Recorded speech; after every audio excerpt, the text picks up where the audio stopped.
internet, I'd rather fight waves than dive bombers. My name is Matthew Kroll. And Rolls-Royce engine, no sweeter sound out here on the water.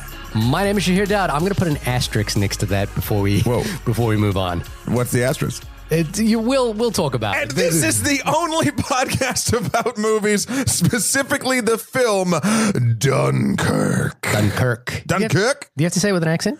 I don't know. I've never been. Dunkirk. Dunkirk? Is it Dunkirk? I don't. Whatever. Whenever I hear it, because I'm a fucking super nerd, I'm like, Captain? Well, we're visiting Dunkirk with a special guest, returning guest this time around. Dun dun dun. Ivan Kander from the Reviewed podcast, also a writer at Short of the Week, and also an extremely talented filmmaker. Welcome back, Ivan. Oh, thanks so much for having me, guys. I really appreciate it. Fun fact, Ivan, your Star Wars episode that you appeared on is one of our highest ranked episodes of all time. I don't think that's by accident. You know, when you've got a guy with a speech impediment and my dulcet tones, it's bound to get infinite amount of downloads. Yeah. I kind of actually, which one was it? Because I know we plagued you with doing one of the worst Star Wars movies. Was it Attack of the Clones? It was the third one. What is the third one? Revenge of the Sith. Was it Revenge of the Sith? I Yeah. thought we gave you something worse than Revenge of the Sith, to be honest with you. So yeah, you could have given me clones, and so I'm really thankful that I didn't get that. we could have given you the first one. That's we could. What was the first one called? Phantom Menace, baby. Phantom Menace. We could have given you Phantom Menace. That's rough. Welcome back, dude. How are you? I'm doing very, very well. Busy but good. So thanks I'm excited to be here. Yeah, and this was a good time to get you out to the movies. So I hear. Ivan is a dad just like myself, and so occasionally we share stories about our inability to see movies. I think, respectively, we both have a podcast just so we have an excuse to see movies. Yeah, right? You guys are setting up franchises. Pretty much. Yeah. Pretty much. I mean, it was like I told my wife, and I'm like, well, I have to go to it now. I mean, can I just go? So she let me off one evening, and I went to go see it. I'm curious though. I mean, I don't want to get too far ahead. I know that you guys have tons to talk about, but what did you guys see Dunkirk in? What was your format? I saw it in. Well, this is the thing. I saw it at a thing that said 70 millimeter, but it definitely wasn't. No, so you saw it at the Lincoln Square AMC, which has so what you saw was a 70 millimeter print of the film, but it wasn't the IMAX 70 millimeter experience. Right, but now is that the same projector that, say, Quentin Tarantino used for Hateful Eight? Yes, it would be. Yes. Oh, yeah. Yes, So you would have seen an actual film print. Okay, good. Then that's what I saw. But you didn't see it in an expanded format. You didn't see it in IMAX, for example. I have a long and fascinating story about this, which I'm going to get into. I'm going to save for the review. Let's save it for later. But Ivan, just for yourself, where did you see it? Or how did you see it? I saw it at the ArcLight theater, and I saw it in widescreen, but that's not. It's basically, it just means a big screen, but it wasn't an expanded IMAX actual print. I mean, it was actually playing at 70 millimeter, a film print, which is what I saw Hateful Eight at the AFI here in DC. But I don't know. I just couldn't get over there and all that kind of stuff. So also, it doesn't seem like, based on what Matt said, that it was that big of a deal to see it in an actual film print. So I mean, it looked like film. I don't know if that's good. And to be honest with you, I saw the Hateful Eight in 70 millimeter, but I saw it at a theater which it was a 70 millimeter print, but it was on a tiny screen, and it was like, well, what's the point of this, you know? And I remember seeing Hateful Eight and loving the 70 millimeter. Like I was like, do I think it's worth all the trouble to go rebuild these No, but like now that it's here, I'm like, that's great. And I feel like it had this really sort of visceral, it had an effect. Where this, I think, and I honestly think it's because we can get into why, but like, I think it had more of an effect in a looking at a bigger picture of a smaller space. Well, I saw it in IMAX, in the full IMAX 70 millimeter print, and we'll talk about that in a second. But Matt, I want to get to some of our listener emails. First off, we've been getting all our emails at onlymoviepodcast@gmail.com. People still been sending us requests for movies that we have not been fulfilling because we're two lazy douchebags. Whoa, we're one lazy douchebag and a very handsome bachelor that's very busy. Oh, thank you. I'm not a bachelor anymore, but I know. I got it wrong. So, Matt, what have been people talking to us about about this week? Well, it's funny that Ivan is back too, because now a previous Star Wars episode guest for Attack of the Clones, Gregory Baldwin, wrote us in. And what does Greg have to say? He said, just finished the Baby Driver episode. He wanted to clear up that Kevin Spacey literally has a line or a scene saying why Baby is his driver, and whether or not it's facetious or not, he calls him his lucky charm, quote unquote. Yeah, no, I get that. I think, and Ivan, have you seen Baby Driver? I have. Uh-huh. Okay. The only, I think the question we're coming up with was the issue of Kevin Spacey using the same people or crew twice. He only uses Baby twice in the same grouping. But I think, what was that? Oh, I was just going to say that, like, I listened to your Baby Driver episode, and I think I'm on Team Shahir for that one, just because, like, I thoroughly enjoyed that movie when watching it, and then the more I thought about it, the more it kind of bugged me, like, just stuff that doesn't work. Like plot stuff and like Kevin Spacey's character like turning into flipping. the love monster at the end. Like he's just like, and it's all about love. Like it's just like stuff like that. You know what's weird, Ivan, is the more I've walked away from that film, the more I feel like I've been overly harsh on it. Like, it's because it's that thing where if everyone's super positive about something, you feel like it's your like contractual obligation to like take every since you hate fun, you have to take out the enjoyment from everyone else. Exactly. No, but also that I did a funny exercise this week where I was trying to think about what I actually thought about Baby Driver, and I watched, they in a push to try and get more people to see Baby Driver, they released the first scene of the film online in its entirety, and so I watched that, and then I watched it back to back with watching the opening scene from Drive, which is literally the exact same scene, just told in a different way. And I was like, how am I responding to each of these scenes? And I got to admit, I still respond more. I get more chills. I'm much more excited. I'm much more tense by Drive than I am by Baby Driver. Even though Baby Driver is ostensibly a more exciting scene, if there's something about it that doesn't quite work for me, even though I kind of like, I look at it and I go, oh, this is all really great, and it's actually even better than I thought it was when I saw it the first time, like the synchronicity between the music and the action beats, but I still get more out of you know what it is, in Drive, I'm much more interested in that character. You know what's so interesting, and this is going to be a great thing moving forward, I'm sure we're going to talk about character in Dunkirk, and just sort of the different ways for the three of us anyway. I'm very interested in what draws us to not a character but characters in general. I'm the exact opposite. I feel like for Drive, I'm not drawn to anybody. I feel like they're all just sort of cookie cutter, but that's me. In Baby Driver, I feel like they all have enough personality where even though they are sort of stock archetypes, like I can still get behind them. Like I know who Griff is, I know who Doc was, I know Baby and Deborah, and all this shit. So and Bats. So like I don't know. Anyway, to just conclude Greg's email, he points us to a on premiumbeat.com. There's an editing and sound Baby Driver article that he says is interesting. It's like basically about before anyone who's worked in post can appreciate it, and it tells how Jamie Foxx is able to hit the lines perfectly and like all these sort of things. So check that out if you're interested in that. Also, he basically says, double side note, you guys gave Edgar Wright the most awkward verbal blowjob ever. Thanks, Greg. No, it's weird. It's weird because we both love Edgar Wright, but I feel like I felt, like, and it's that weird thing about, and Ivan, I'm sure you have this as well, like when you're doing a podcast about filmmakers you love, but you don't like the film that they've made, and it's an awkward thing because you're a filmmaker yourself, you're kind of like, well, I want to be honest. Edgar Wright, who am I to criticize Edgar Wright? Exactly. Who am I to criticize any of these people? Who am I to get, like to say bad things about any movie? But I want to have an honest response to every movie that I have. And yet here we go on Dunkirk. And this is going to be an interesting one on Dunkirk. Before we move on, again, you can hit us up on Twitter at OnlyMoviePod. We had Link Sonata. No, I'm going to pronounce this wrong. Link Satonaka. Okay. On Twitter talking to us about theater quality.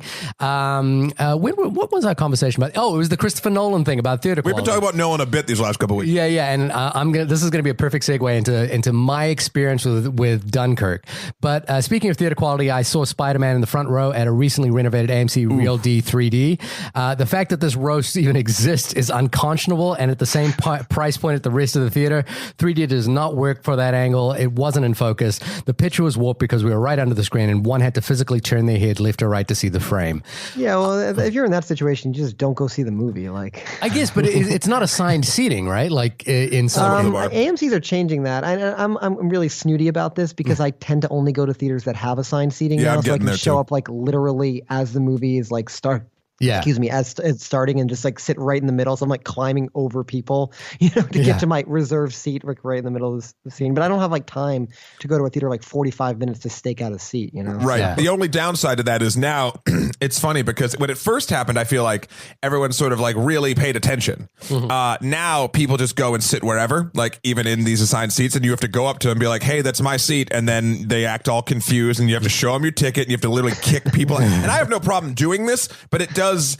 I'd still like that better. I think I'm still on your side of this, Ivan. I like having to kick people out better and getting there 5 minutes before the movie starts rather than be like, I need to get there so early to make sure there's a good seat. So I just like the rush of power I have and telling people they have to leave the seat that I've already paid for. It's one of the few things I have to hold on to. So a couple of things on this. In New Zealand, every seat is an assigned seat, which is always great. You can just you buy your ticket and you go.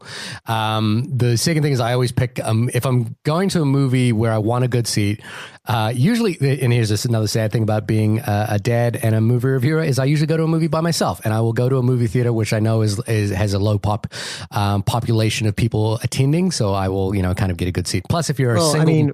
Well, first off, I think going to the movies by yourself is the best way to go to movies. I love it. Like, what are you doing? Are you talking? You're not talking to your friend or significant other while the movie's going on. True, but this is where I disagree. Well, agree and disagree. Watching the movie by yourself, a delight. Yeah. Having to walk home and have no one to talk to directly after the film about the film, really sad. Especially when you're walking out and you're seeing all these other people discussing the film with their friends, family, loved ones. Fair point. And I'm just like, oh. You know what's great about it that I found recently is that in Fight Club, single serving travelers, there are single serving film goers who like you'll see someone coming out of the movie theater and they'll be by themselves and you'll kind of like do an acknowledgement of each other, and then maybe if you walk past each other, you might like, so what'd you think? And, like that kind of thing.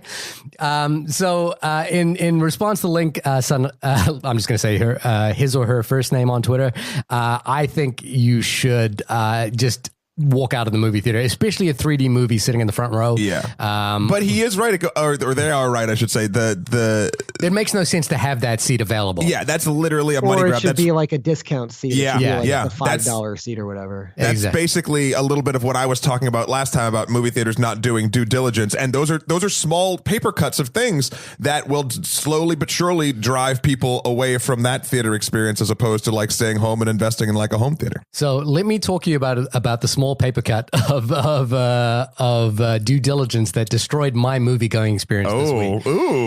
Christopher Nolan, thy name is irony at this point because Christopher Nolan, we talked about it last week, had kind of railed against Netflix, just ever so slightly. It might have just been a passing comment or something like that. But the gist of it is Christopher Nolan wants people to go to the cinema to experience his movies, and this is why he makes movies in IMAX. So I being the person that I am, like, ponied up $25 for a single seat at the IMAX 70 millimeter print at the Lincoln Square in Times Square. And I got a middle rear seat, perfectly balanced for the audio experience and perfectly balanced for the visual experience. I knew what I was doing. I got in there. Then the movie, first the trailer started, and the Justice League trailer came on, and then, Matt, I don't watch the trailer, so I have my headphones in. But I was like noticing, geez, I really got to turn up my headphones to like defeat the sound of Justice League in this thing. And it was like, and it wasn't like just loud, it was overmodulated, and it was like distorted, and it was peaking. And I was like, that's strange.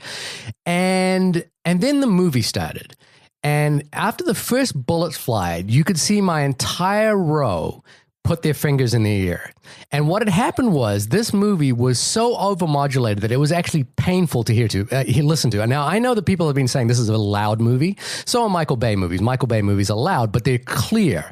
This was loud, distorted, and actually caused me physical pain to listen to. Ooh. It was so bad that I have to say my review is going to be tainted entirely by this experience.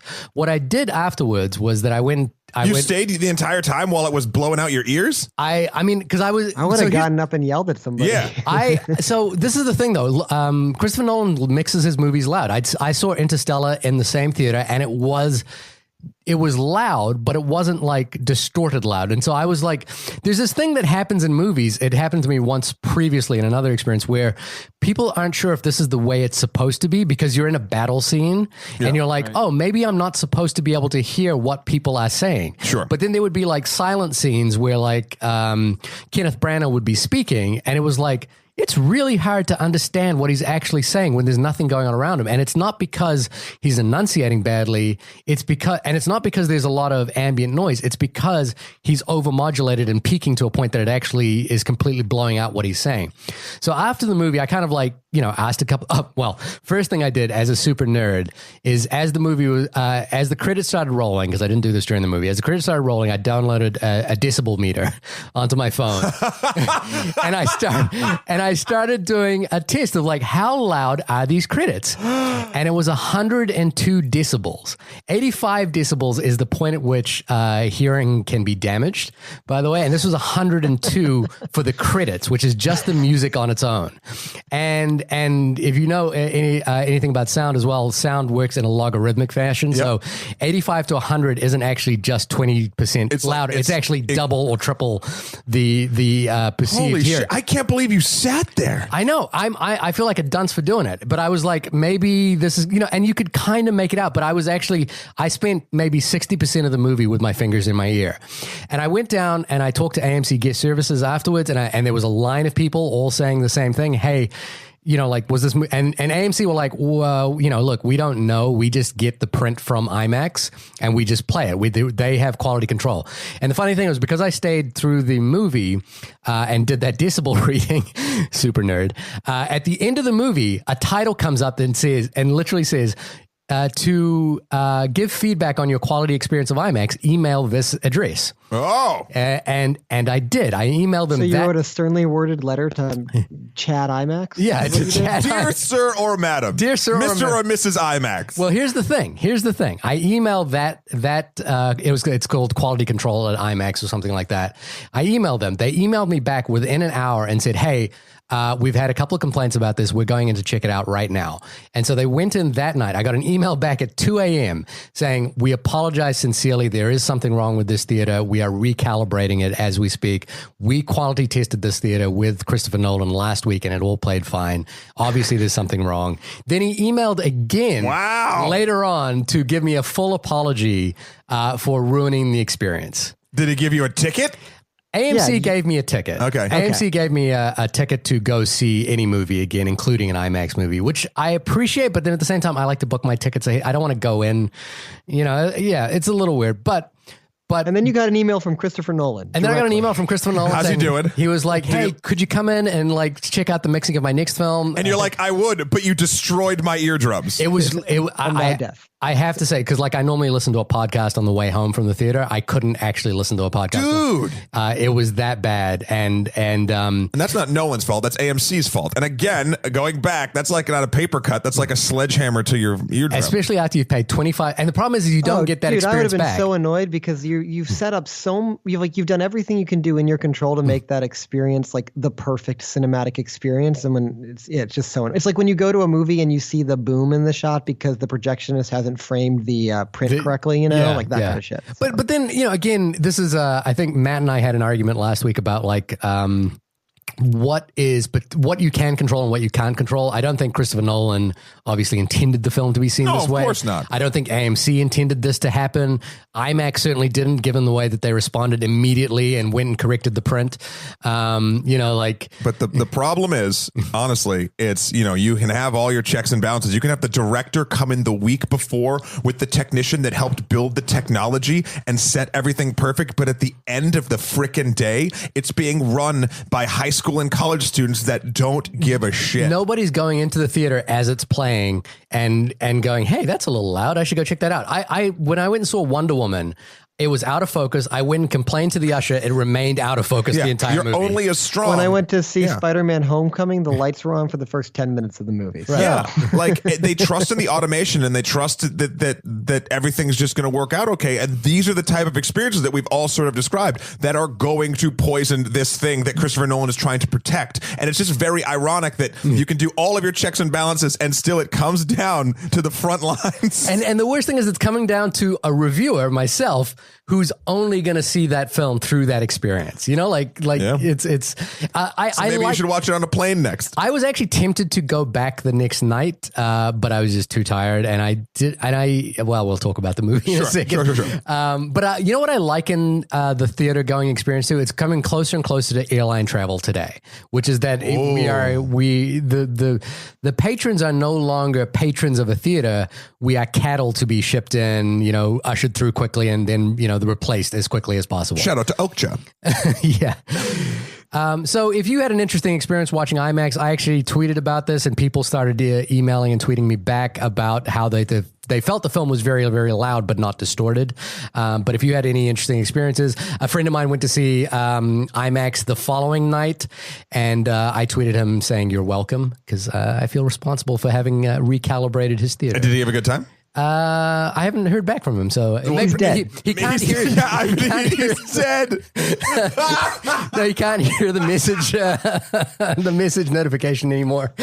Wow! But if you had an interesting experience, please reach out to us at onlymoviepodcast@gmail.com. Hit us up on Twitter at onlymoviepod. We really appreciate all the movie requests that we get. I know we are slow in returning those, but we will get quicker one day. And here's the thing: we're about to get trolled pretty hard, I hear. Oh, really? Yeah. There's been some verbal requests from people. Yeah. Nothing in writing yet, thank God. Yeah. For the Emoji Movie. And the idea is if enough people write us that we have to do it. Now, no one ever said that. Right. But here's a fun fact. Dunkirk and the Emoji Movie are battling head to head for the #1 box office this weekend. Literally the best reviewed movie of the week and the worst reviewed movie of all time are battling head to head for box office dollars. And the Emoji Movie is not doing that badly. That goes to show anything about the value of opinion. Holy crap. Yeah, I just looked at Box Office Mojo. It's actually doing pretty well. So what are the numbers, Ivan? Since you have it up? It's going to make about $26 million this weekend. So it's pretty good for a movie that has like 0% in Rotten Tomatoes. So not bad. There's a great article in the New Yorker or the New York Times this week about the push for Hollywood studios to license intellectual property instead of stories. And they talk specifically about how we got to the Emoji Movie because they talk to the writers of the upcoming Fruit Ninja movie because there's this idea that Hollywood studios are just wanting to license intellectual property. They want name recognition. Well, they want an audience. And so it doesn't matter if there's a story or not. Well, to be fair, I mean, I also that doesn't really bother me all that much because you can get just an IP and make a great movie like the Lego Movie, which is the exact same, like on the surface, the same soulless, cash grab as the Emoji Movie is. 100%. It's just they happen to get good filmmakers who want to tell a good story. So like this, I don't think the property matters. It matters on the creative talent you get to actually turn something good out of that property. So I don't know. That is possibly true. However, I do think that something like the Lego Movie, Legos are an interesting, let's call it an IP or something because the Lego Corporation, even though, some of their stuff is priced up and toys and whatnot, it is something that has from its inception been very like, we believe in creativity.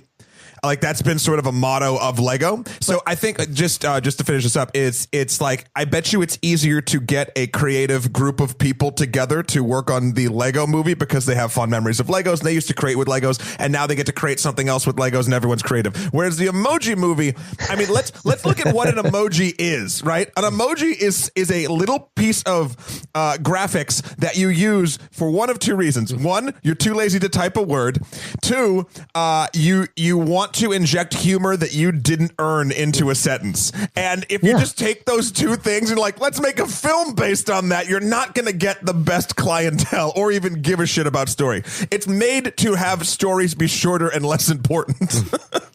My favorite thing is that someone reviewed the Emoji Movie with emojis, and the first emoji was the shit emoji.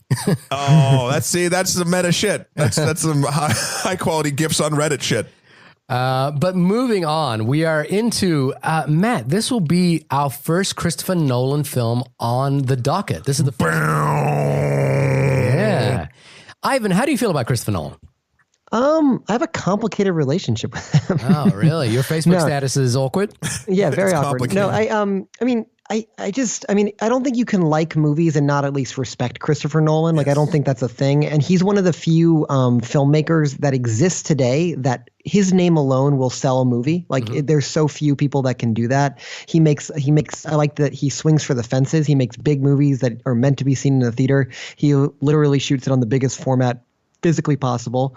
And I just going back and looking at his filmography, I think it's interesting to look at how he's kind of evolved as a filmmaker. Like, he started out kind of as like Vince Mancini of Film Drunk has a really good article about this, but he kind of starts out as kind of like the mindfuck guy, like the all about playing with structure and weird twists and stuff like that.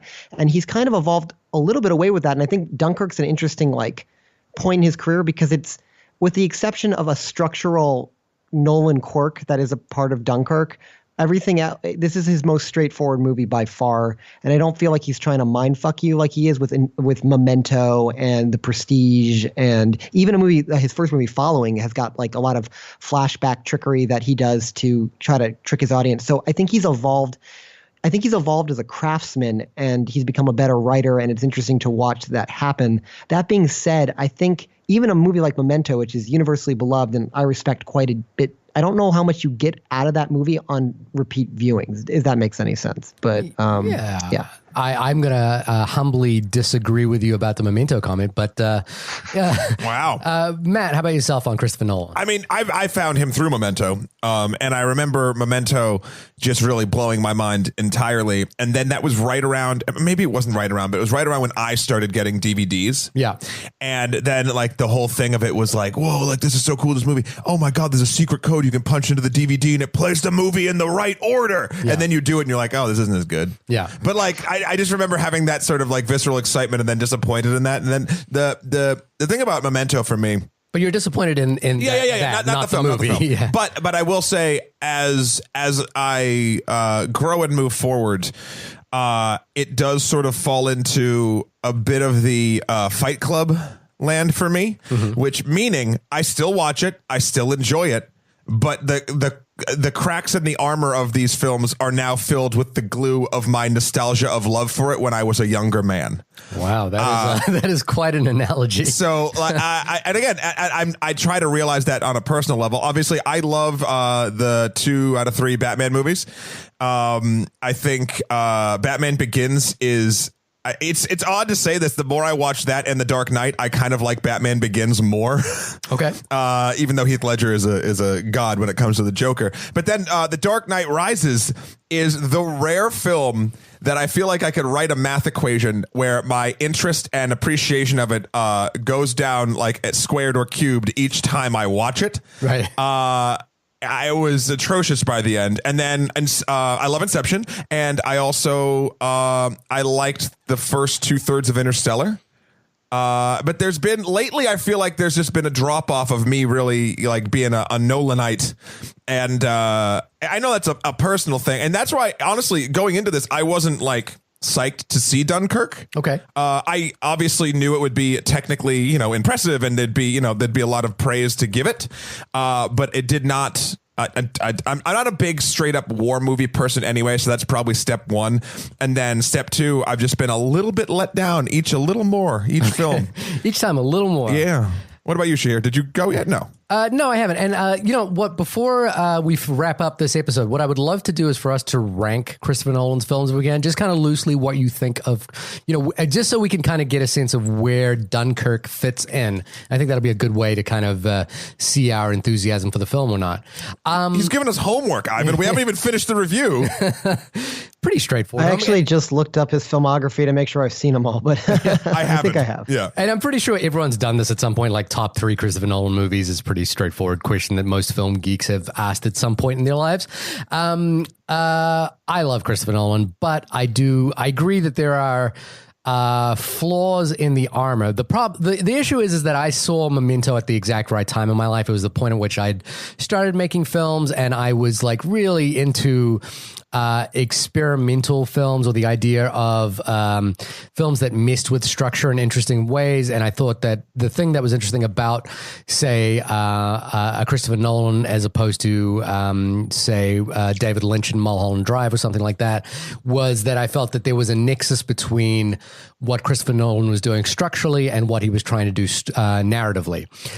So I was doing a bunch of work with Polaroids at the time, and the first frame of Memento is a Polaroid exposing itself backwards, and I was like, oh, that's such a great idea, and because I knew that the story was going to play out backwards as well.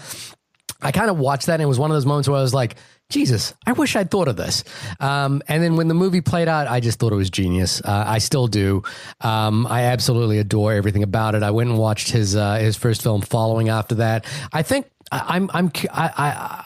it upsets me that more people haven't seen Following, as opposed to people who've seen, say, Kevin Smith's Clerks or Robert Rodriguez's El Mariachi, because Following is in the pantheon of great first film, great independent first films, and I think Following is one of the best ones I've ever seen. I'll check that out. It's nearly flawless. I've watched it like 4 or 5 times now. I've watched it with the commentary.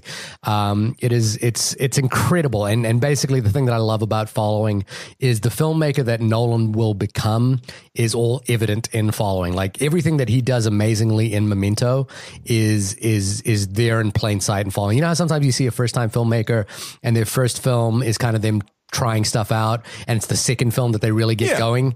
It's like they need to clear their throat before saying something profound, like that kind of idea. Yeah, exactly. No, and Christopher Nolan, that wasn't the case. The filmmaker that he was always going to be is evident in Following. Totally, yeah, exactly. When I actually went back and watched Following after I saw not Inception, after I saw Memento as well, and I had the same thought. I'm like, this is totally the guy that's going to go make Memento. Like you could just see it. Like it's just crazy. There's no way, and it's as technically proficient as Memento, despite being on 1/25th the budget, which is kind of crazy. Also, fun little spoiler or fun little Easter egg is in Following. There's a prominently featured Batman poster, which I always thought was interesting foreshadowing. I really, admire his comic book movies. Obviously, I'm not a big fan of Batman Begins, but I think it ushered in. Without it, The Dark Knight doesn't exist, and so that's where that is. But the double-edged sword of that is, without it, we wouldn't even have we wouldn't have the Snyderverse. We wouldn't have at some point I'm like, are these movies good enough to really warrant these other ones coming into existence? The thing about Batman Begins is I find Batman Begins almost unwatchable on repeat viewings. I find the dialogue in that there are a lot of I've rewatched Batman Begins recently, and I think that movie's got a lot of flaws. Like it's got a lot of just, like you said, bad line readings, like horrible acting, like choices are made in that movie. It is, and it's like to me, it gets into that thing where actors are talking ideas as opposed to talking, and it becomes. Oh, you mean a Christopher Nolan movie? I think like The Dark Knight seems to usher away from that pretty radically. And the thing is, everyone only talks in ideas in The Dark Knight. The Joker's entire script is ideas. But you believe those characters in The Dark Knight. In Batman Begins, I believe that these are ideas written by a writer. Whereas in The Dark Knight, there is a line between the philosophical leanings of who a character is and what they're saying. Well, to be fair, also, I don't think he didn't write the script for the Batman Begins, right? That was David S. Goyer, correct? Yeah, David S. Goyer. Well, he wrote it with him, and also his brother Jonathan Nolan works with him. I think Jonathan Nolan wrote a little bit of Interstellar. Well, wrote a lot of Interstellar before he took over as well. But yeah, Batman Begins. It ushers in a new era, and so you have to like hold it up for that. And I remember the first time I saw it, I was like, "Oh, this is a comic book movie, unlike another comic book movie I've seen." I just find watching it now, it's chalk against nails against chalk kind of bad. I just like it because it's a movie that's not a comic book movie. It's based on a comic book, but I wouldn't even call any of the three of the. Well, maybe The Dark Knight Rises leans a little bit more into it because Batman and Bruce Wayne could teleport instantly. But we can go over that all day. I agree with you that there are certain shots in Batman Begins that are so beautiful and so unlike anything we'd seen in a comic book movie. There's the one where Batman is standing over the city of Gotham and it kind of swirls around him, and the score is really like kicking in, and it's just like it kind of raises the movie up to art form. Yeah. But at the exact same time, the fight scenes are so poorly shot. Yes. It's some of the worst action filmmaking I've ever seen. And one thing I think is really interesting is you get to a movie like Dunkirk, and again, showing the evolution of craft. He has gotten so much better at showcasing action, because just watch any fight scene in Batman Begins, you have literally no idea what's happening. So. You know what I think that is as well is so there's a couple of qualities about Christopher Nolan. One is that he obviously has an auteuristic passion about time. He's really interested in the way that time unfolds and can fold on top of itself and the way it relays. You see that in Dunkirk as well. The second thing is, I think as a story, the funny thing is, I find Christopher Nolan's films, and this is going to sound bad, but it's not in a pejorative sense because it's actually a plus for him. I find his films quite ugly, and I find them ugly because I feel like he never stops to like actually create beautiful moments. He is an unrelenting storyteller. He just wants to push the story forward as quickly as possible. If you watch the first 10 minutes of The Dark Knight, there is more story in the beginning of The Dark Knight, like just in that first heist. There's so much stuff going on that could fill an entire other movie. And I feel like he doesn't like really want to slow down to like he doesn't do what Zack Snyder does, which is like make the movie just about the moment. He just pushes forward story-wise. If he happens to catch beautiful moments in amongst that, that's a plus. But I don't think he genuinely works in that way. I agree. I just think that it's funny because I think it all goes back to personal preference, right? So like I can appreciate his movies without sort of those moments, like those beautiful shots that some directors would be like, no, the movie revolves around this shot, like this needs to be done. Christopher Nolan doesn't do that, pushes story forward, etc. I think the problem arises, and it's happening more and more, at least for me and my experiences with his films, that the story being pushed forward is now at the expense of character. And when it gets to the point of where I think Dunkirk it rides a weird line, but it comes dangerously close to story pushing forward so hard and not giving a shit about any actual character. Like there's groups of characters or archetypes of character, but not an actual character.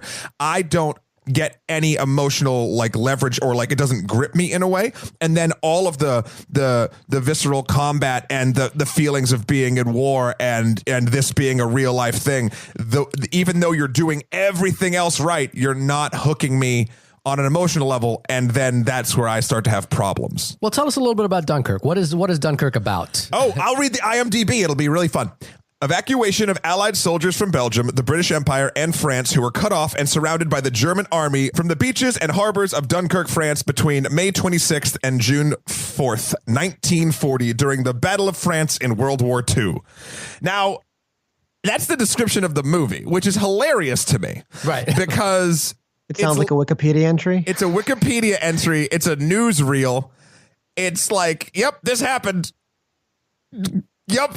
Like, and that it oddly is the perfect analogy for what this film is. It is for me.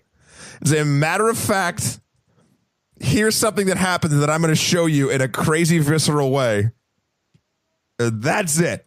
Well, Matt, tell us. I mean, let's go in circles here. I'm going to go second, and so we can have Ivan have the last word on our opinions on the movie. What did you think of the movie? Let's see. How do I put this? Okay, I have a lot of feelings about the movie, but I'm going to boil it down first, and then I'll sort of nitpick in. At the end of the day, I was bored. Right. And that's the horrible thing, because I know there's a lot of greatness in this film.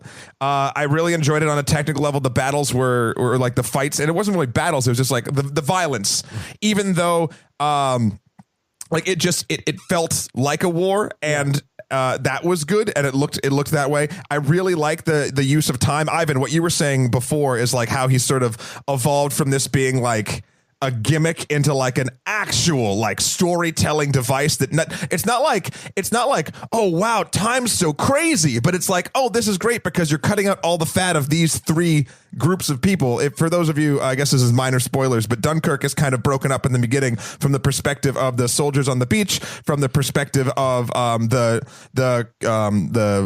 ships coming in to save the soldiers, and then 3 Air Force pilots.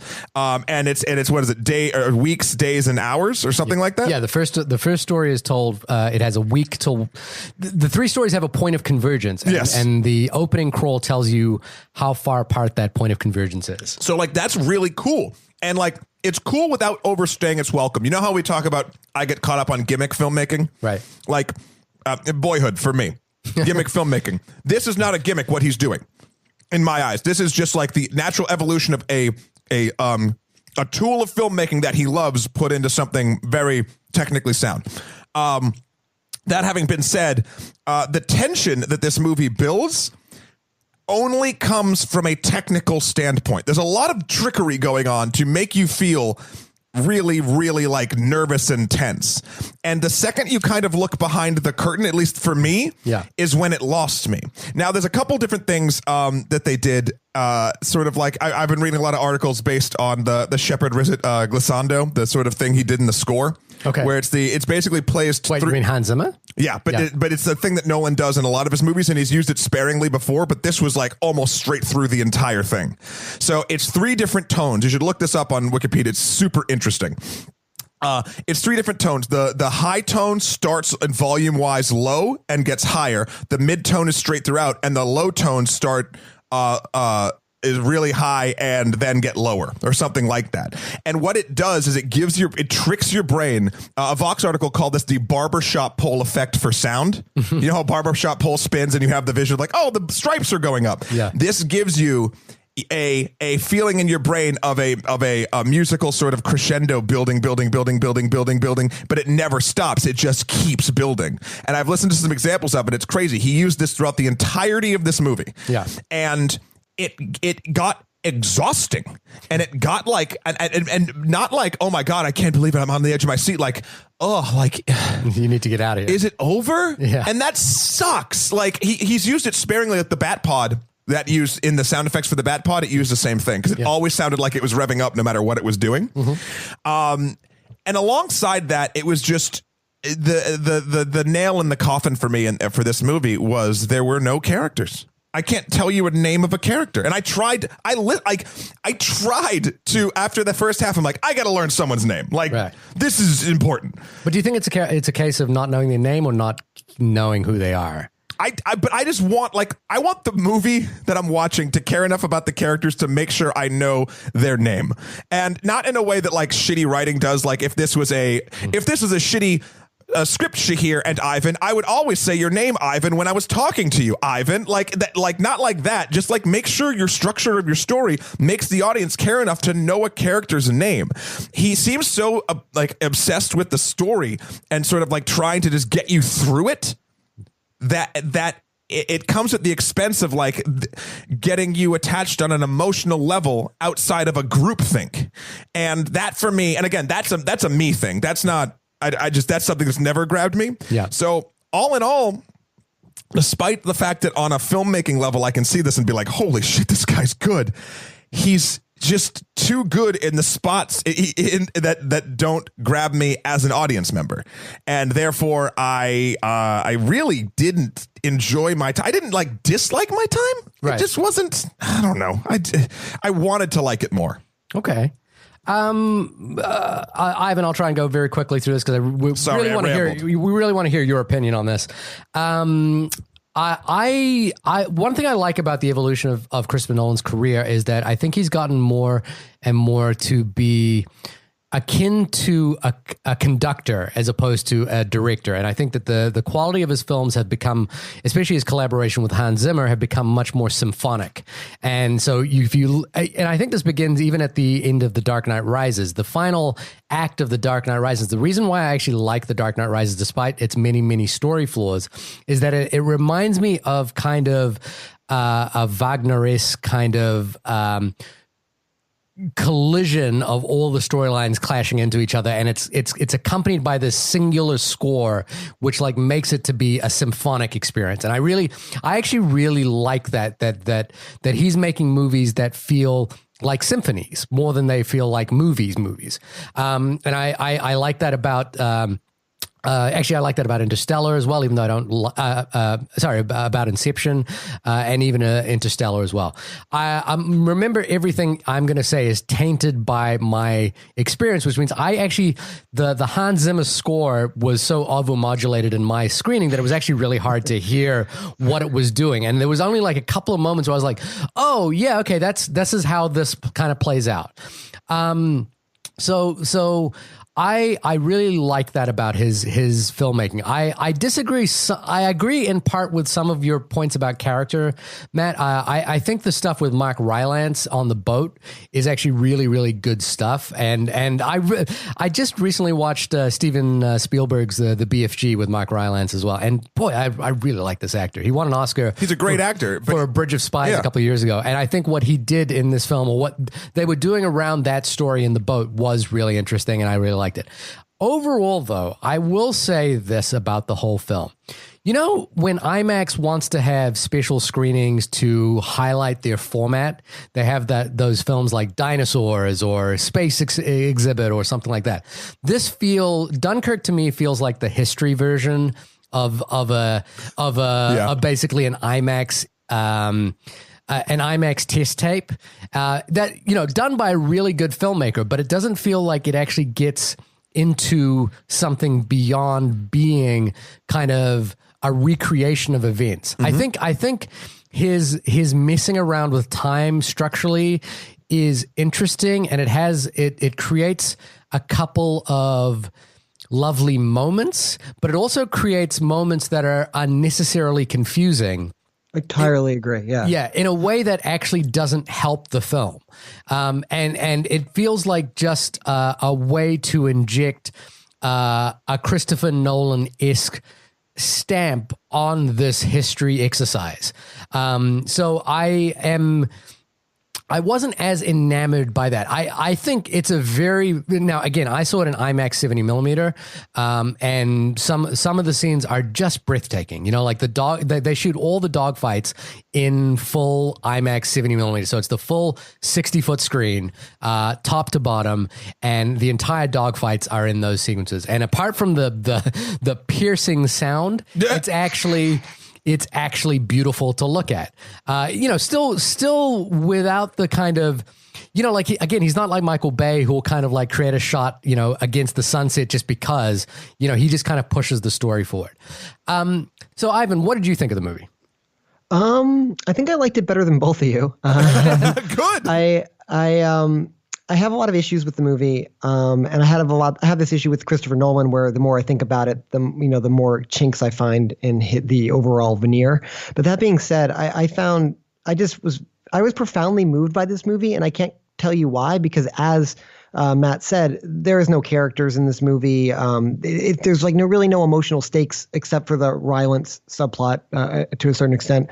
But I just found it such a compelling work of craftsmanship that I just kind of couldn't look away, and I was thoroughly engaged. There's a final sequence in the plane that takes place at sunset. I found those images so beautiful and so powerful, just the imagery of them. I was tearing up just like looking at it. And I was like, I'm just so glad that Christopher Nolan exists, that he was able to capture this. Like nobody else would have used real planes. Nobody else would have just done it like this. Yeah. So I find that just remarkable. And this is like one of those, you know, if Christopher Nolan's job is to get people to go to a movie theater to see a movie, then he undeniably succeeded in my opinion, because this movie would suck on a TV. Like it just wouldn't be as good. There are a litany of issues with the film. I'm obsessed with time travel movies. So a part of my brain loves the cerebral exercise of piecing together the timelines of the movie. Mm-hmm. That being said, you could argue that as Shahir said, makes the movie unnecessarily obtuse in ways that are confusing and kind of take you out of the moment, because you're trying to piece together when something happened earlier and this is happening now in this sequence. And there's also a lot of like, it seems weird because he's such a great craftsman, but there's a lot of these I think there's a lot of editing problems in the movie that don't relate to the time structure, but are just confusing about what's actually happening. And I kind of need to talk about that more in spoilers because I'll screw over some big moments in the movie. But I found certain moments to be very confusing in how they were told. And I don't know and obviously he knows what he's doing. So maybe you guys can enlighten me on what was actually happening. So. Right. Well, we could get into spoilers now. Yeah. And to that point, Ivan, I think this is actually something that's true of every film that Christopher Nolan's made. And I think it's true of that thing that I was talking about earlier, which is that it feels like Christopher Nolan is less interested in the beauty of what he's making as opposed to like pushing the story forward. Again, you know, I harken back to, I think the point at which where this worked best is the opening of The Dark Knight, which is it's a hodgepodge of editing. It's like they're just cramming in so much story into that movie, and it really does work. But then there are other points. The only thing I get what you're saying with him like pushing story forward because it is very much his focal point, but he's also the filmmaker that has created so many purely joyful visual moments. Like I can think of every movie he's made and think of like iconic visual things. Like Inception has changed the way that we like think about how like visual effects in movies work. Like the hallway fight in Inception may be one of the most memorable scenes ever, right? And that's got nothing to do with story. It's all visual, right? But it's connected to story. And I think my point is that he's not a filmmaker like Michael Bay or, you know, because he works in the same palette. Well, he's not interested in making postcards is what you're saying, right? Like he's not yeah, exactly.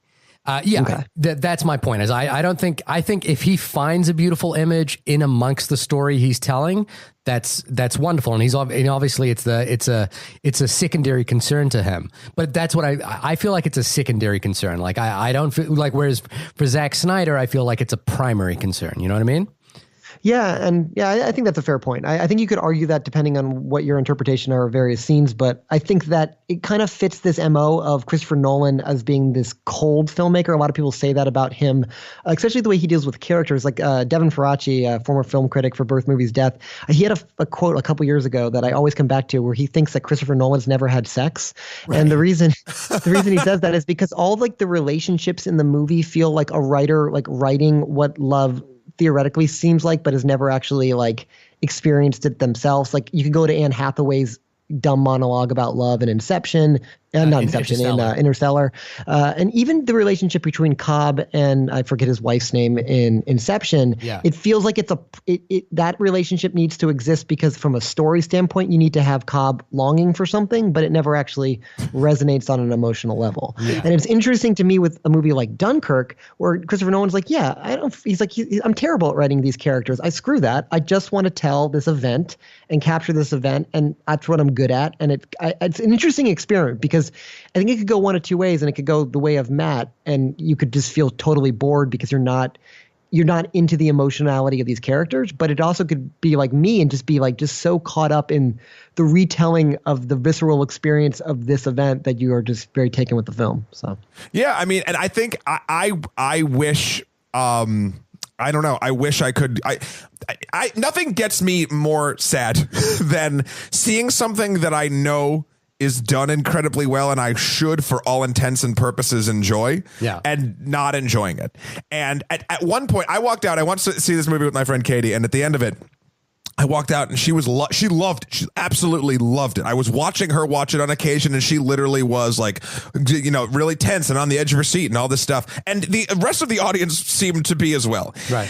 And then I'm like, man, there's something wrong with me. Like it became like a, why don't I like this? And that, you know, you can only go as far as your own taste and whatnot. But I'm glad, Ivan, that you had that experience with the movie, because you had the experience that I wanted to.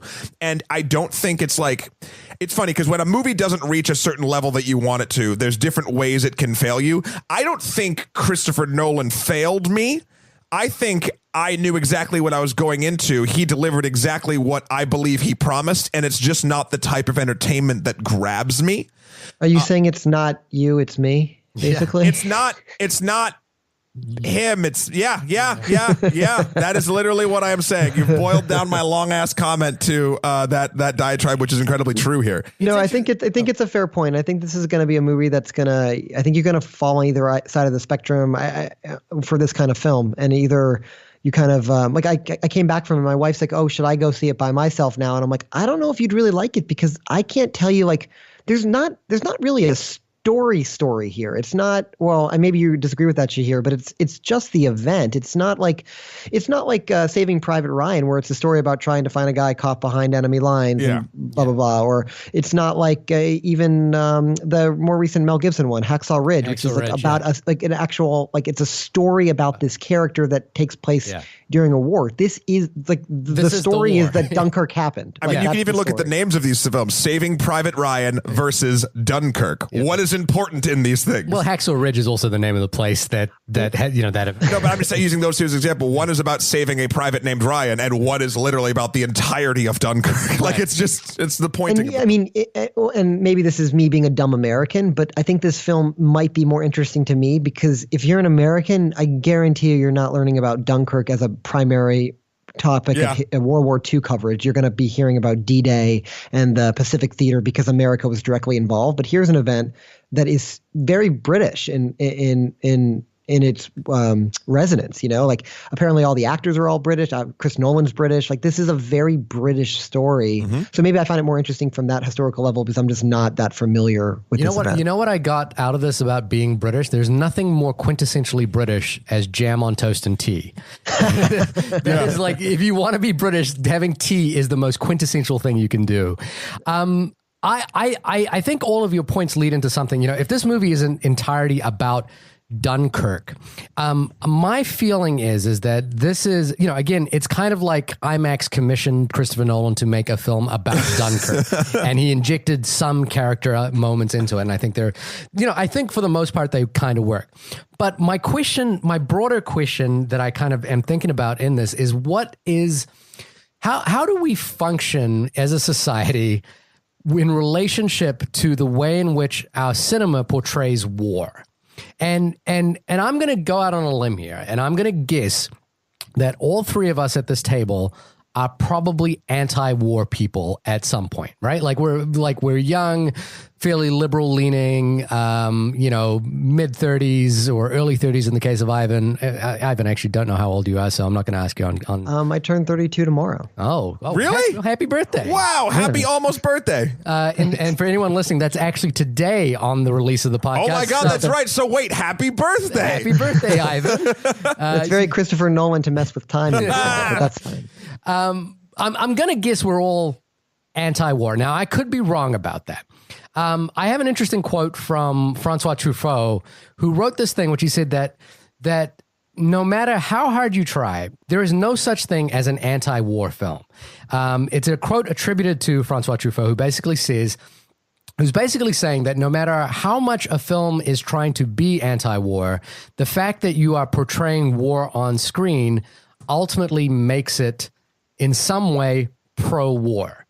Well, because you're changing war, a horrible thing, into a means of maybe edutainment, but there's still a matter of entertainment in. Well, that. it's the equivalent of and this is a lesser known war movie, but Sam Mendes' Jarhead, where they're showing the scene from Apocalypse Now to get the soldiers excited, And you would argue that obviously Apocalypse Now is like a very anti-war film, but they're literally in the U.S. Army like showing that as like a way to like pump guys up. It's interesting because I think that's. Oh, sorry. Go ahead. Yeah. Sorry. No, I think that just kind of illustrates that quote, basically. Yeah. And I think that it's interesting as well because Apocalypse Now has that sort of very famous Flight of the Valkyries moment, which is supposed to highlight the irony of war, but all it does is it creates this beautiful war moment. And I think you know there are very few cases of war films that are really decidedly anti-war. An interesting one actually that's on Netflix right now is David Michaud's film with Brad Pitt called War Machine, which is an interesting play on the anti-war film. But you know, I'm curious, you know, when I went to see this movie, I noted that most of the audience were young, military-aged, able men. That's what, and I talked to a few people afterwards. There was a guy who was like who was passionate about military history, and he was like, "There's no way I can get my girlfriend to see this movie." And you know, like, it is all. Well, there was almost no women in this movie, right? Yeah, but there was no women. Very few women in the audience. Understand. And I'm curious, like, you know, like, what function does if we're? I mean, okay, Ivan, you're kind of you found this movie riveting, spiritful, you know, like, emotionally driven, but do you think that an audience would watch this movie and kind of celebrate their militaristic history, or would they, you know, like, walk away from it going, war is hell? Well, that's a good question, and I actually don't think that the movie paints the war as hell picture, and it can't because it's rated PG-13. So it's oddly missing sterile. Like a sense of carnage. It's oddly sterile in a way that, you know, it's showing like horrific things, but in a way that never feels all that horrific. Like, Mel Gibson is a director that almost fetishistically like enjoys watching like you people squirm when he shows violence on screen, which is ironic in his film about pacifism. Exactly. But this is a movie that doesn't do that. It kind of lets you get away easy. So it lets you have the enjoyment of having British being brave and stiff upper lip. You know, you get Kenneth Branagh, you know, looking out on the skyline saying, "That's home." And then the score can build and you can kind of get pumped up over that. But you also don't have to suffer the consequences of like watching a guy with like out an arm or something like that. Yeah. So I think that the movie is actually, to answer your initial question, I feel like it is pro-war in a sense. It's I don't want to say jingoistic, but it kind of has like that feel of it. Yeah. Especially if I can see being like a British person who loves his country using this as like a movie, like showing, you know, steadfast will in the face of trials and tribulations, and I think that. So I can't call this an anti-war movie. And it's interesting. It's interesting you bring up the PG-13 stuff, because that was something that threw me too. It felt, when I was watching it, I'm like, oh. I was like, for lack of a better term, all this stuff that was going on the beach, like, is the, you know, cinematic equivalent of a brilliantly executed Call of Duty game. Yep. Like, there's no, like, it's just like, it felt, every time it started feeling real, it didn't feel real because you didn't see the horrors of war. You saw guys getting bombed on a bridge, and then you saw body bags. Like, you see the beginning and the end, but not the fucking terrifying middle. And, you know, that did throw me off a little bit as well. And interestingly as well, I think, you know, like, maybe an interesting case study here is Nigel Farage is the person who's kind of come out and said every youngster should watch Dunkirk, and he says it for the you know, for listeners who aren't up to play with European politics. Nigel Farage is the person who led the Brexit movement, and he kind of uses Dunkirk as an example of English steadfastness against European tyranny. And I 100% don't think that was ever the intention of this film. And you know, it's hard, you can't argue that intentionality is directly correlated to the way a film is received. But I'm curious, you know, like, it's hard. It's kind of like The Wolf of Wall Street, that scene in The Wolf of Wall Street where, like, or anyone who watches The Wolf of Wall Street who wanted to be a broker, this is a film that's ostensibly about like how the life of a financial analyst, or, you know, like that kind of person is terrible. But the first thing that'll happen is that every young person that wants to be a financial analyst will watch that movie, you know, 10 times and want to sign up as well. Yeah, they'll remember all the good stuff and not the shit at the end. Yeah, exactly. And I think, you know, like, there's just this sense about the way in which warfare is portrayed. And I'm coming from a point of view where I would never voluntarily enlist to fight war, to be a soldier, to enlist in to be engaged in warfare in any way. That's me personally. Well, question. Yeah. No way ever. No way. Ever. So if there were, I mean, this is me, because I have a very specific situations where I would. Right. Okay. You know, the like, if it came down to myself or my loved ones were threatened, if war was coming very close, or there were ways that like legitimate sort of things that like affect my close ties and world, or things that would affect like little ripple effects, I 100% would. And I think there's a breaking point sort of for everyone. And the interesting thing, like, because I know for a fact, I mean, this is not that anyone would try to defend their family against something awful. Right. It's just when it gets to a scale of giant war. The thing I think that what maybe you're sort of saying is I don't like the idea, especially in our current political climate, of enlisting into a system that I know is necessary, but also you are saying you need to take orders from people that you are not going to always agree with. Mm-hmm. And that's the scary part, because in order for the system to work, you must do that. I guess my point is, would you enlist, if you were of age after September 11th, would you have enlisted for the military? No. Well, I mean, I'm sorry. It's interesting that you bring up this question, because the answer is no, I wouldn't. But my best friend in high school and my current best friend did. Yeah, I had one too. And he lost his legs in Afghanistan, so he's now a double above the leg amputee and all that kind of stuff. So, and I grew up in rural Virginia. I grew up in stereotypical redneck country. So, I mean, I'm the only Jewish kid in my high school. Everyone. Thank you. Everyone is. I grew up in. I grew up in Trump country. Right. And it's dangerous with movies, because you get a movie like American Sniper, which can be interpreted very much as rah-rah Americana, and that's where movies get dangerous in this kind of thing, where you present war as a valiant thing. And I don't think, and I can't say that Dunkirk, to bring it back to that, I don't think it's not like that movie's subverting that in any way. It's not challenging that kind of rah-rah heroic bland heroism that we apply to like war heroes and stuff like that. So yeah. And that's not to say that history shouldn't be celebrated, and that's also not to say that the people who lost their lives at Dunkirk should have their experience trivialized in any way. I'm no way suggesting that. But I just I have an uneasy feeling about war movies, because I personally enjoy the visceral thrill of muscular, action filmmaking. Yeah, keep talking. I do. Like the opening scene of Saving Private Ryan, I think is breathtaking. And do you find like the battle sequences in Game of Thrones, like the Battle of the Bastards, to be thrilling and visceral, that kind of stuff? Completely. I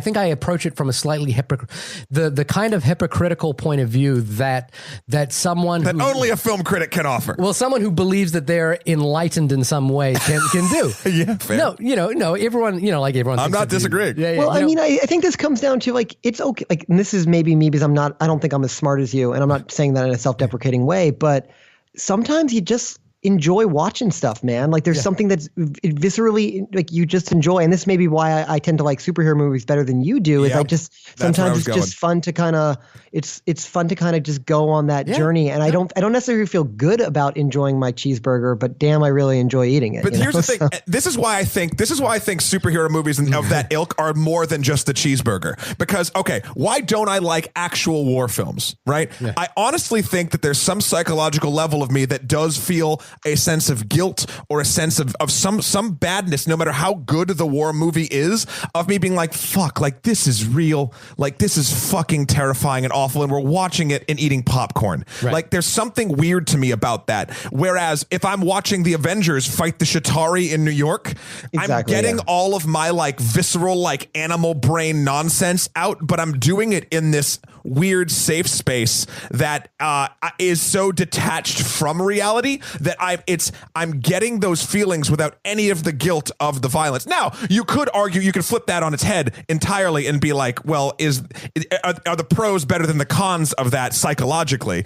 I think they are. Here's an interesting case study as well, is that there's a recent book that's coming out by two authors called Tom Secker and Matthew Alford, about the way in which the military, the CIA, the FBI, any militaristic organization gets involved in Hollywood productions, particularly the Marvel movies, in order to, like, even if they're not about war, they in a way promote war. And if you are, the Marvel films are all building to a title called Infinity War, and again, they're not saying, like there's a direct correlation, but there is a vested interest in having people be okay with the idea of going into the military or going into war for for the sake of patriotism, for the sake of identity.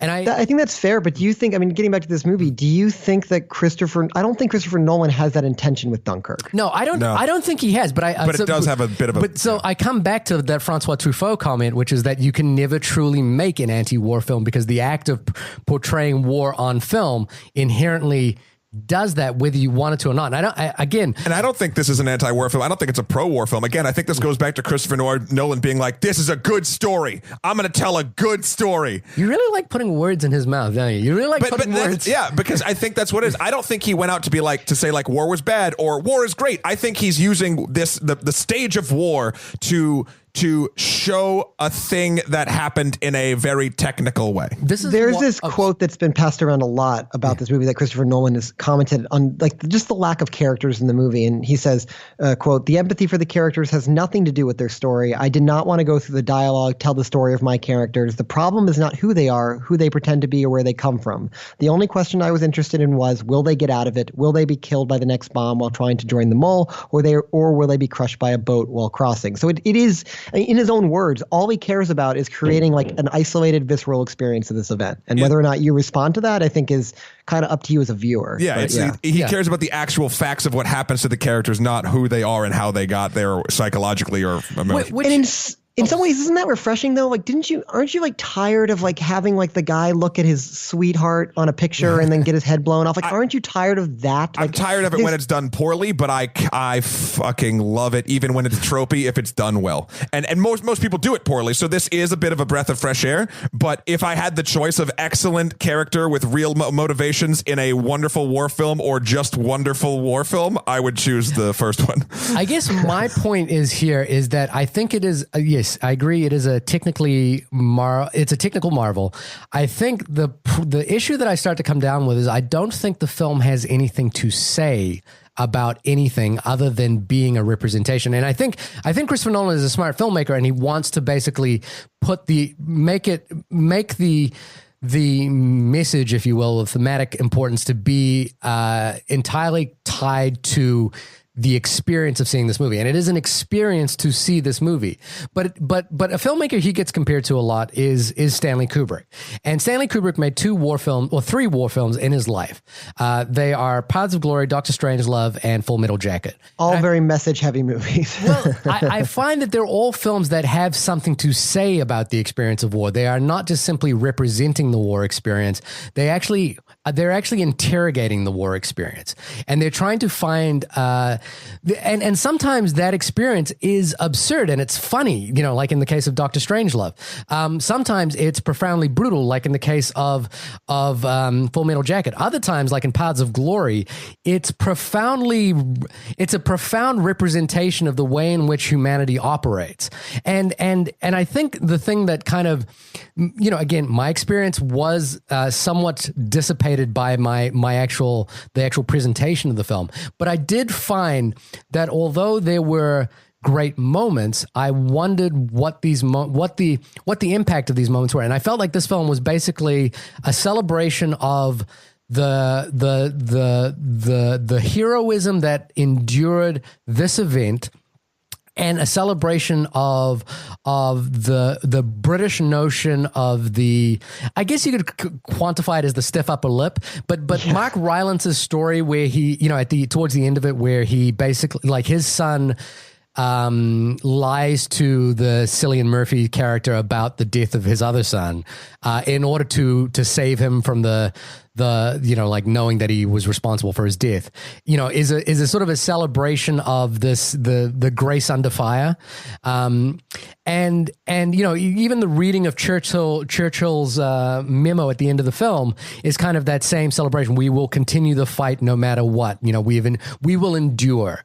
And I think that's fine. I just don't think that the film quite interrogates that idea in any way. I agree entirely. And I can't really defend it on those grounds, because I think that you're right. I don't think that this movie, I think it's really unfortunate that Nolan is compared to Kubrick because I think they're very different filmmakers, Entirely like incredibly different different. film. Yeah. And I think that people just get confused because they happen to make big movies that look cool, but but that is like the only similarity.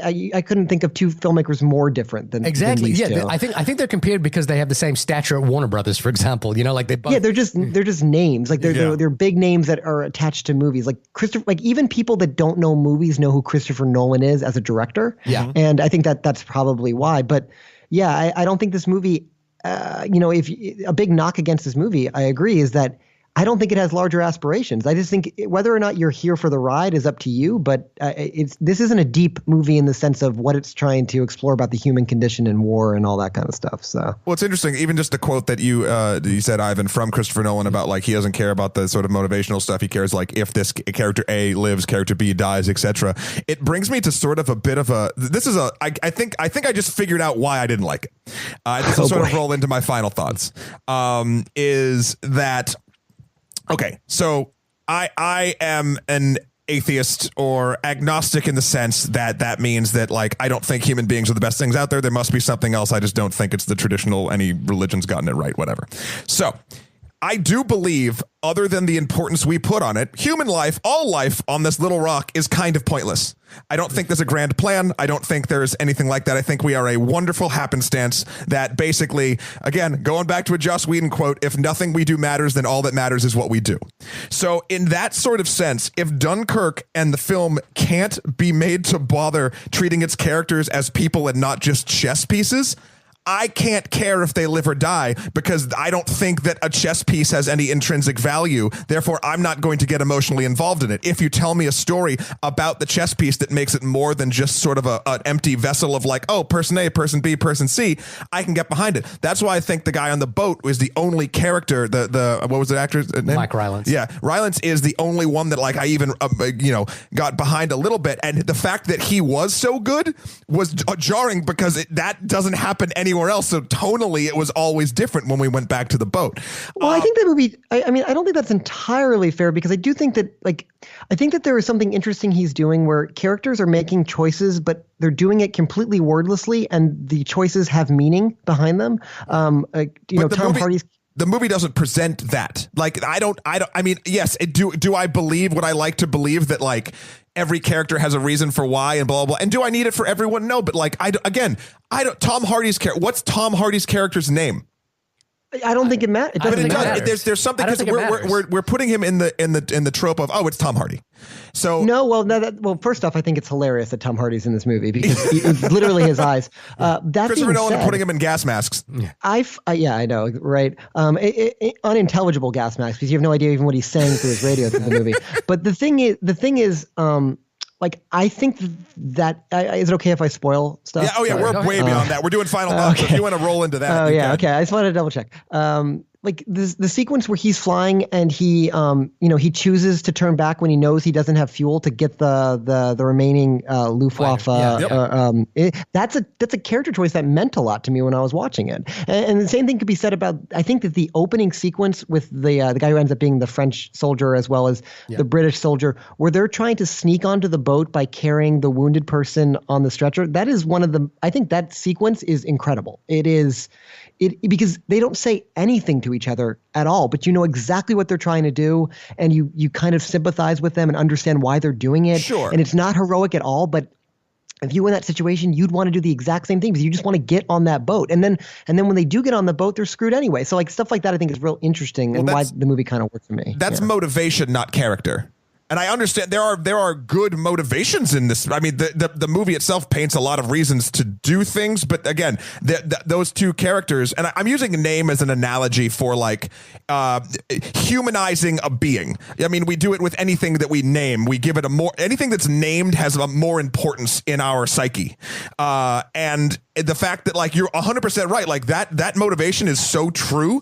And I did enjoy that to a point, but I couldn't get behind any of them, even though it's kind of a scummy thing they're doing. But like, I'm not talking about getting behind them morally, just getting on board with their character arc, because again, it was just two dudes doing a shitty thing. Like, so again, I'm not the bottom line about in this movie for me, and I do want to get to final thoughts, and then I want Ivan to sort of close us off. My bottom line is, I know I am in the minority. I know this movie is wonderful on many technical acumens. I just don't think this is a movie that is made for me, and that's entirely fine. I do think if you are a moviegoer who loves films and seeing them in the theater, you should A, check if the theater's been properly calibrated due to Shahir's thing. B, and go see it. Pay the money for it. I mean, if you're a Christopher Nolan fan, if you like war movies, if you just are want to see something that is different, I think it's worth your time. But I just want to further let everyone know, if you're not sort of even caught up in sort of the way Christopher Nolan makes films, it might not be for you. Granted, majority of the people it seems to be, but I think some people are going to fall into my little thing of just sort of like, this feels, the bottom line, I wrote this thing and I don't know if it's entirely fair, but I'll just sum it up. It felt to me like watching an insanely impressive magic trick, but you already knew how it worked. So you're glad like it's really like making people feel something, but it has no awe for you. And for me, and but that having been said, it's better than 90% of the shit out there right now, so you should go see it. I don't know about you, but this has been like the best summer of movies like in the past like 10 years, right? Yeah, like, it's been really this has been fun. An incredible summer. So, yeah. So far, so good. All right, Shahir? I mean, I think I actually, Matt, I agree with you, but for different reasons. That's never happened. I think I'm with Ivan on this in terms of characterization. I actually like the way character motivations are handled in this film. I agree that the decisions that Tom Hardy's characters makes on the plane are actually well communicated, and I believe them, and I'm engaged with them. Okay. As actually with all three stories, I'm completely there. My feeling is that the film operates on a level of it operates on an experiential level. Like it works in the same way that no, I'm not going to use this film. It operates in a way that like the dinosaur movies at IMAX do, which is that it is there to illustrate a technical feat. It is done with sincerity. It is done with heart. It is done with a true reverence for the subject matter, which in this case is the memorialization of a sacrifice that a people made. I think though, at some point, like the Francois Truffaut quote mentions, is the thing that I find problematic about it is that a filmmaker as smart as Christopher Nolan opts not to keep it experiential. Now, I don't fault that as a decision making, as a way to tell this story. I just find that the film is in fact inevitably leaves me a little slight. Now, again, I had a major presentation problem with my screening, and I didn't really get, I think, what the full impact of the way that this film could have been symphonic. It could have been a real, I do genuinely love the end of The Dark Knight Rises for its symphonic quality. I do genuinely love the way Interstellar kind of makes these like symphonic moments, and Inception as well. So I missed out on that experience. And so I kind of, just looked at it purely as events happening in front of me. And as events happening in front of me, the film is simply documenting them. It's not the same way that Saving Private Ryan asks a broader question, which is one life more important than the lives of many, It's on the way in which The Thin Red Line asks the way in which a war is actually against the planet as opposed to, as well as humanity. So I don't think it does any of that stuff. And for that, it comes slightly lesser on the Christopher Nolan filmography for me. But as an experience, it's a great experience. I'm troubled by the idea of the experience being jingoistic and potentially jingoistic, but who knows?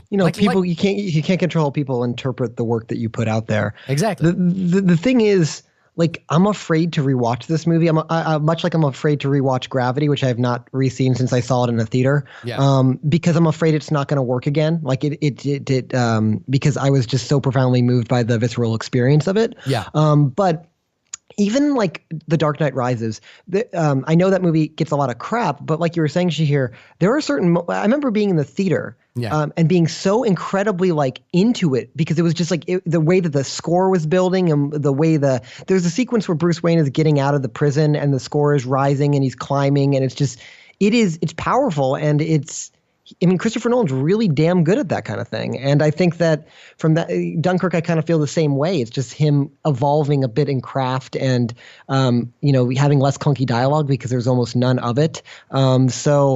Yeah, I mean, I enjoyed my experience. I'm almost afraid to watch it again. But for the most part, I think it is one of those movies that's worth watching. I also, it is a bit of a cop-out, like you're saying, for a guy as smart as this to just not make a statement on war. But you know what? I'm kind of okay with that. It's just, I don't know. I feel like the idea that war is hell is not exactly a novel concept. So I don't know how much I need to see that painted again. And unless you have something really, really bold to say about it, I don't know if that's necessary. I also don't want this to be used as a recruiting tool, but whatever.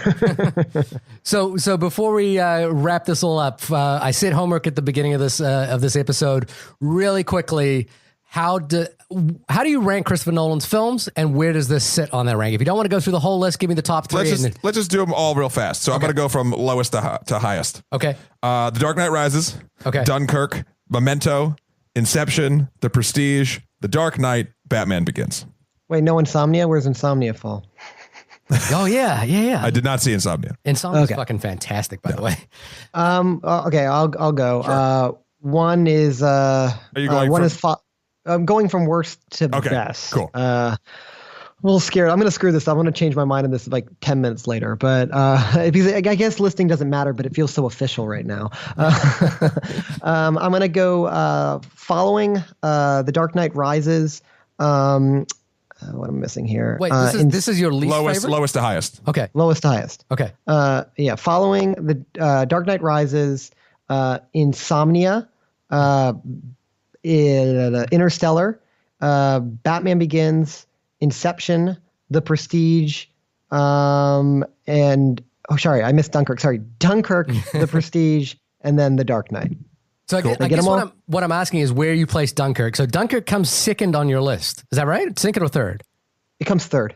It comes third of all Christopher Nolan. And mine's second to last. The reason I say is I think that this is him. I missed Memento. Sorry, Memento should. Yeah, I was like, where's Memento? I thought you were. It should be. Sorry, it should be. So just in top four, it should be. Dunkirk, Memento, The Prestige, The Dark Knight. There you go. Okay. Wow. I'm with Matt on this one, and it's weird because I would know, but what's weird, what's weird about all of our lists? We have all films like in wildly different places. My lowest film is Batman Begins. So you're not really with me. My second lowest is Dunkirk. Then it goes Inception, Dark Knight Rises, Interstellar, Dark Knight, Insomnia. And my top three, I'm going to read them in order of 1, 2, 3. Memento following The Prestige. Just to make it more confusing. Wow, following's number 2 for you. That's very interesting. Is that just because you're like the indie filmmaker and you just admires the hell out of him making a movie for no money that shows his quality as a filmmaker? Like, there's certainly part of it, but I certainly also think that is also, it's an example of the things he does really well encapsulated in a singular film without many of the flaws that occur when he gets into a bigger budget. So yeah, Memento following The Prestige, Insomnia, those 4 films, which are none of which are superhero or crime films. Two quick questions I have about Dunkirk before I just forget. Because I did not understand them from an editorial perspective. Yeah. Are we supposed to believe that Tom Hardy shoots down a third plane while gliding? Is that correct? That is a very confusing question, and because I'm not sure. Yes. And again, this is what I'm talking about, editorial problems in the movie. That sequence isn't edited correctly because you never physically see him shoot down the plane from his perspective. Yep. Like, there's never that shot from inside the cockpit where he's got the guy in his thing where you see him like take down the plane. That doesn't happen for that. So there's like this big climactic moment where everyone's cheering. I'm like, wait a minute. A, am I expected to believe that he shot down a plane without being able to maneuver it? And B, like, is that actually what happened, or am I misreading the timeline or whatever? Because I was like, oh, is that the plane that was going to hit the ship? But didn't he shoot down that ship earlier, that plane earlier? So that's what I didn't understand. Yeah, and also you don't see him you just basically see him gliding. Then you see Kenneth Branagh takedown. like smiling. You Yeah, know? exactly. And everyone starts cheering, and it's like, this is where that point of where like I think it's unnecessarily confusing.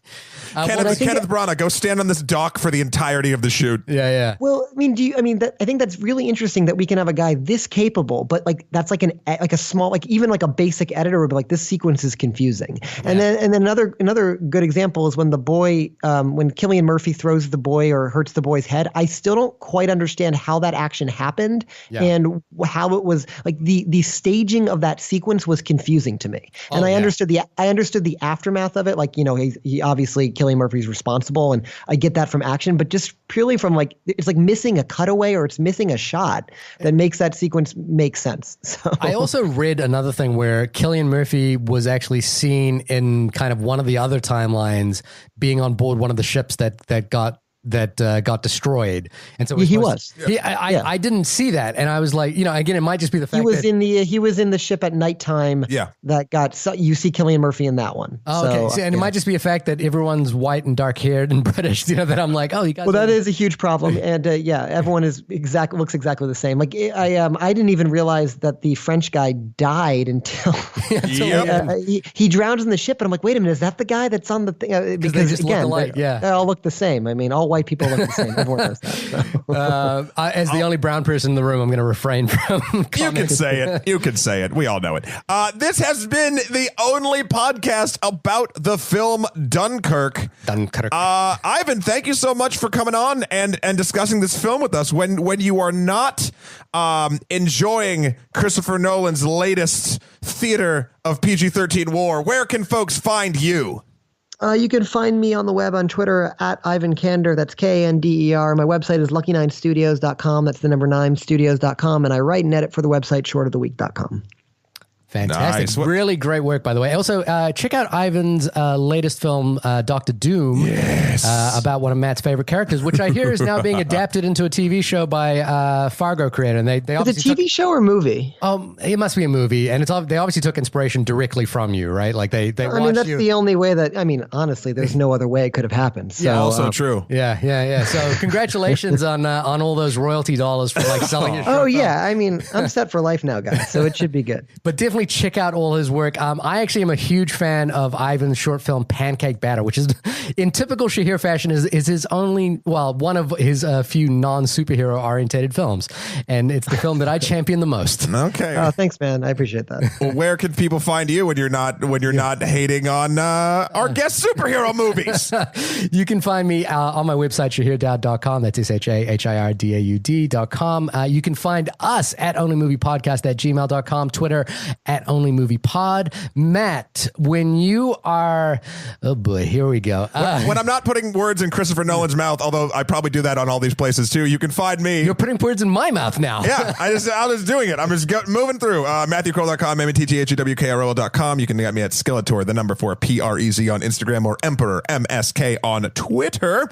Guys, this has been a super fun conversation. Again, Ivan, thank you very much. All right, thanks so much, guys. I will catch you again some other time. All right, well, thank you everyone for listening. We love you, and we will all talk to you next week. Bye-bye.